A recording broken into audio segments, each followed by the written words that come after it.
lot of things happening over the last 24 hours. Expect them to continue tomorrow. Tomorrow seems to be a pivotal day, but these things don't always move as fast as you always expect. But sources tell us that the Big Ten and Michigan have had initial negotiations or conversations. It's not at the highest level. It's not Santaono, not Ward Manuel. It's not Tony Petitti, but it is one level beneath those guys, the guys who report to those leaders of the university about what it would take. Would you be agreeable? Would I be agreeable? Let's see how it goes. We're going to take a deep dive into that. Also, tell you about Jim Harbaugh's court case coming up on Friday if this doesn't happen, all coming up. But I did want to ask Dominic Franchillo, if you have yet to do so, which you haven't as we went live on Tuesday, I owe you a hard hat. I owe you a Don t-shirt. DM me on Twitter or Instagram. And then Mike Layden, we owe you one of our Michigan Football Report Super Chat hard hats. I'm going to mail this bad boy off to you. Just need an address from you guys. So if you could DM me on Twitter or on Instagram, at James Yoder, Twitter, at Michigan Football Report on Instagram. So let's talk about this major development brewing. Michigan football, Jim Harbaugh, suspended for 3 games. I think the Big Ten was even planning, from what I've heard just in the last 2 days, that if they make it to the Big Ten championship game, they were going to impose another suspension on top of that. But things are kind of moving forward. The Big Ten has a lot of egg in their face. I think a lot of folks across the country thought it was so unfair to do that to the players, to the team, the competitiveness of the sport, that they would suspend Jim Harbaugh less than 24 hours away from the game against Penn State. And the fact that once you get into a court setting and this word called discovery comes out, people could request records. They could do all kinds of things. You have to submit things to the court that might make the Big Ten, might like Michigan, other schools in the Big Ten that Michigan might want to make bleed with them, look bad. And it's never a good thing when you're in a lawsuit, an ongoing lawsuit, with a team that could be ranked number 1 in the country, that could be playing for the national championship game, that is one of your 2 bell cows of the conference. So let's take a look at what is going on of this entire case. But did want to let you guys know, I put a video about 2 hours ago. If you're watching this on Wednesday, last Tuesday afternoon, put a video up telling you this information. So if you follow on Instagram, we made it private so we can give the information there while this situation's a little sticky. It's at Michigan Football Report. The link is in the comments. It's in the description of today's video. Jack, when you get a chance, you got a moment, toss the link to it if we have it in the live chat a couple times as well. I'll put updates there when we're not doing a video here on YouTube. And if we learn something, I'll put it there to kind of keep it out. I don't want people screenshotting and all this stuff and releasing news. So that's the kind of place I'm going to put like up to the minute updates in video form at Michigan Football Report on Instagram. But Jim Harbaugh's future now hangs in the balance. If the Big Ten and Michigan and Fox, right? Fox is in on it. Their president, the president and CEO of Fox Sports, Michigan business grad, undergrad, I think Wisconsin, and Eric Shanks, the president of Fox Sports. They don't want their biggest product of all college athletics, the Michigan-Ohio State game, to be under the shroud of unfairness themselves, that Michigan doesn't have their head coach. It's not as exciting of a game. They've seen the numbers these 2 programs can do. This will be an undefeated matchup of the 2 premier brands and the premier rivalry in all of college football. Fox putting the pressure on the Big Ten, get Jim Harbaugh eligible. Michigan feeling less confident that they're going to get this temporary restraining order coming up on Friday. And the Big Ten just not wanting the bad publicity that's come with the suspension and other things over the past week and even prior to that, suspension from Jim Harbaugh. So Harbaugh, his future is in the balance. But I think the thing to think about from Michigan's perspective is if they go forward and they don't negotiate a 2-game suspension instead of a 3, they don't agree to admitting to some wrongdoing, they are going to go into a court appearance on Friday where Jim Harbaugh plans to be there himself, where not just the Maryland game, but the Maryland and Ohio State game will be decided on the whims of a judge who may or may not, I know he's a Michigan grad, but may or may not be a big supporter of Jim Harbaugh or the football team or anything like that, or might just not see that the law is in Michigan's favor. I think it's a big risk to do if Michigan can get away with Jim Harbaugh just sitting out one more game. I think they've got to do it. Let me know who you guys think will be the head coach this Saturday. Michigan heading on the road, big noon kickoff, the second of 3 straight weeks, big noon, Joel Klatt, Gus Johnson, Jim Harbaugh, or Sharon Moore. If it's Jim Harbaugh, I think Michigan's going to win that restraining order on Friday. No negotiations. Give me a JH.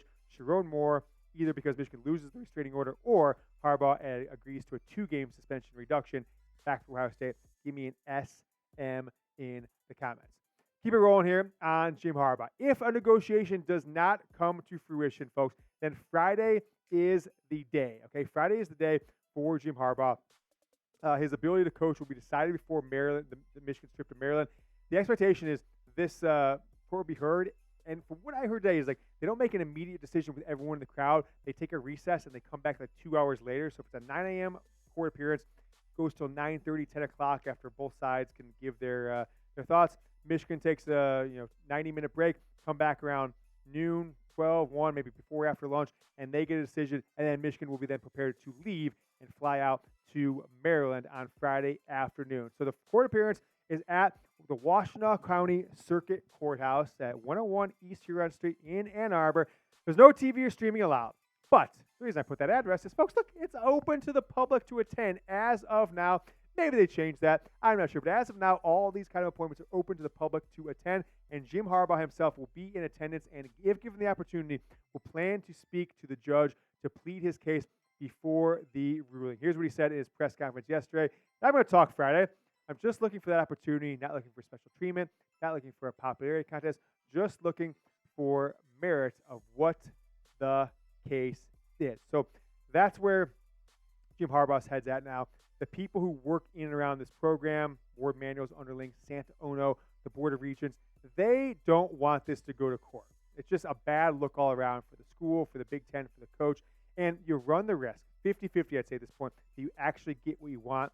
So in my opinion, if you're kind of weighing things, 50-50 we get suspended, or I just agree to one more game, it's kind of like the same odds, and you don't have the downside. I think it is a really good decision for Michigan to make because you don't want a judge deciding potentially Michigan's season. I think Michigan could beat Maryland without Jim Harbaugh. I think they could beat Ohio State with Jim Harbaugh. I certainly would rather have Jim Harbaugh, the guy who's won the past 2 years, won several years as a player. I want him on the sideline, the guy who went to the Super Bowl, and not Sherrone Moore. And there's no knock to Sherrone Moore, but I think Michigan should be putting all its chips in the table to win that Ohio State game, to beat Ohio State again. Can they beat him without Jim Harbaugh? Yes. Would I prefer to have Harbaugh? Of course. So if there's the opportunity to settle this out of court, agree to one more game, some level of admittance, maybe not wrongdoing, but hey, we did some things that shouldn't have happened. Connor Stallions, bad guy, whatever. They should absolutely do that. I'll ask you guys this question. Let's say there's no Jim Harbaugh. Michigan goes through. They go to court on Friday. They lose the request for a temporary restraining order. Can Michigan beat Ohio State without Jim Harbaugh? Give me a yes or no in the comments or in the live chat. I see Angela saying yes, GSA saying yes from the live Tuesday night audience. I think the general consensus people are going to say yes because they did against Penn State. But remember, this is Ohio State. I know their offense hasn't been explosive as much as we've seen in the last really decade plus, but they still have boatloads of talent on both sides of the ball and maybe one of the best 2 or 3 defenses in all of college football. It's absolutely from Barry, but it's almost 100% yes in the comments. I agree that it can. Will they? Probably, but I'd rather have Jim Harbaugh being on the sideline for Michigan. So make sure you guys are commenting Bosa. This has been the greatest sports political slogan in modern history. It's 3.5 years old now. We started in 2020 after the 2019 blowout loss. Beat Ohio State again, BOSA. So make sure you guys are always commenting Bosa. 11 days to the game. If you're watching this on Wednesday, 10 days to Michigan, Ohio State. Bosa. Bosa. All right, that is what's going on. We're going to continue on the story, but did have to tell you guys about today's sponsor, and that is Prize Picks. We've been working with Prize Picks all season, and I have become a Prize Picks fanatic. I absolutely love playing it. It's the easiest and fastest way to play daily fantasy sports. Just pick more or less on player stats to win up to 25 times your money. Now, I'm on a little losing streak on Prize Picks, so I let former producer of the show, Jeremy Chugs, a.k.a. Jeremy Beadling, make my picks. We put in $10, 4 picks, more or less. C.J. Stroud, we got the Kelsey brothers scoring a touchdown, weird pick.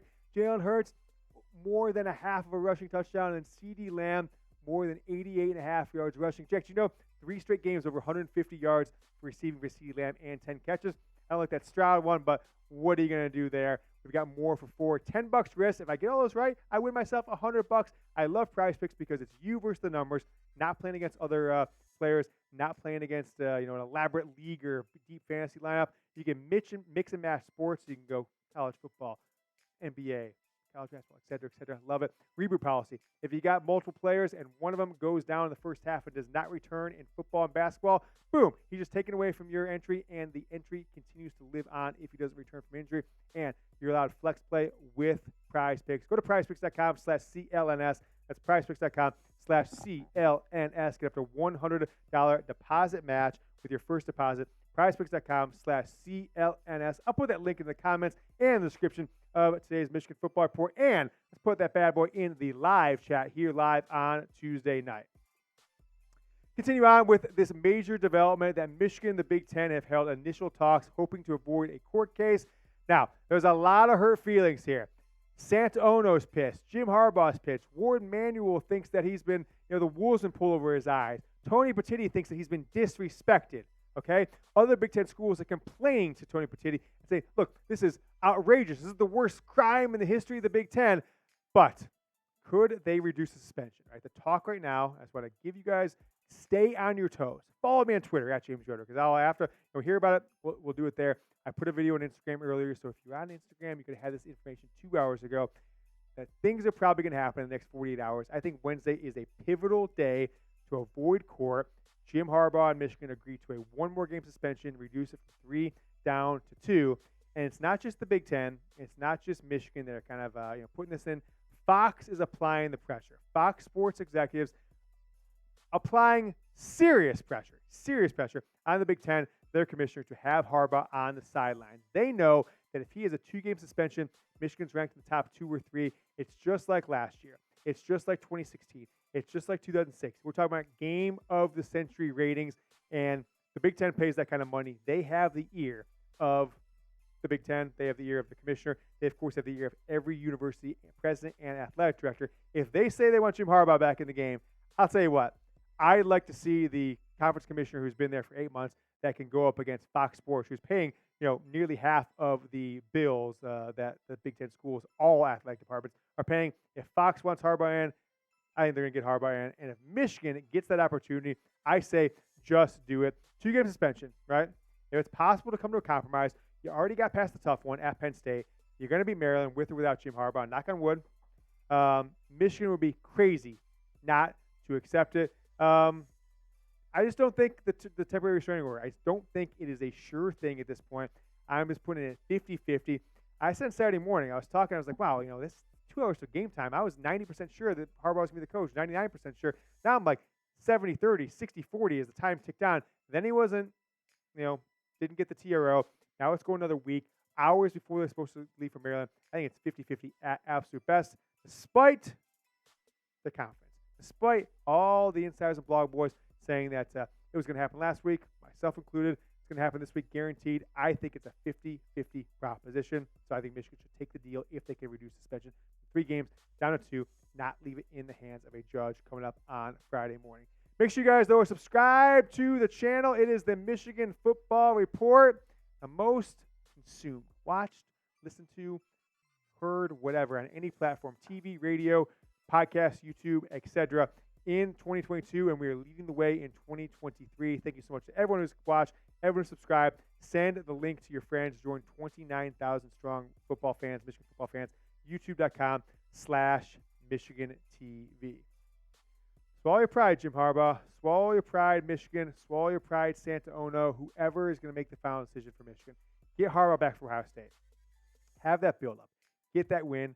Get the win in the Big Ten championship game. Go on and put your best foot forward in the college football playoff. Because I'll tell you what, if Harbaugh is not on the field for Michigan, if they don't get this temporary restraining order and they had the opportunity to get him on the field and they didn't take it, and they lose to Ohio State, I'll tell you what, I will never forget it. I will regret it for the rest of my life, and Michigan should regret it even more than just someone like me. I'm sure someone like you guys.